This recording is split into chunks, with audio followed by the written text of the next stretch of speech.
Medina শহরে এক ছোট্ট ইহুদি বালক বাস করত। তার বাড়িটি ছিল রাসূলুল্লাহ সাল্লাল্লাহু আলাইহি ওয়াসাল্লামের বাড়ির কাছাকাছি। সেই বালকটি প্রায়শই রাসূলের খেদমত করত, ছোটখাটো কাজ করে দিত অথবা কোনো বার্তা পৌঁছে দিত। সে ছিল একজন অনুগত সেবক। তিনি লক্ষ্য করলেন বালকটি কয়েকদিন ধরে কাজে আসছে না। রাসূল প্রতিদিন তার সেবকের মুখটি দেখতে পেতেন, তাই তার অনুপস্থিতি তার মনকে নাড়া দিল। তিনি সাহাবীদের জিজ্ঞেস করলেন, আমাদের সেই ইহুদি বালকটি কোথায়? তাকে তো কয়েকদিন যাবত দেখছি না। সাহাবীগণ জানালেন, ইয়া রাসূলুল্লাহ, বালকটি মারাত্মক অসুস্থ, সে এখন মৃত্যু সজ্জায়। এই খবর শোনার পর মুহূর্ত দেরি করলেন, সাথে সাথে তিনি সিদ্ধান্ত নিলেন তাকে অবশ্যই বালকটির বাড়িতে যেতে হবে।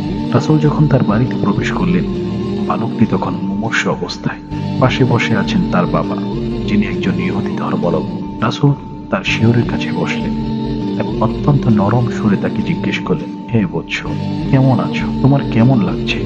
অসুস্থ বালকটি এবার চোখ খুলে দেখল স্বয়ং নবী মুহাম্মদ তার সামনে বসে আছেন। সে কিছু বলতে পারল না, তো ফেল করে তাকিয়ে রইল। রাসূল তার জীবনের শেষ মুহূর্তের দিকে তাকালেন এবং অত্যন্ত দরদ দিয়ে বললেন, হে বৎস, তুমি ইসলাম গ্রহণ করো। বালকের বাবা তার ছেলের দিকে তাকিয়ে বললেন, বাবা, তুমি আবুল কাসিমের কথা মেনে নাও।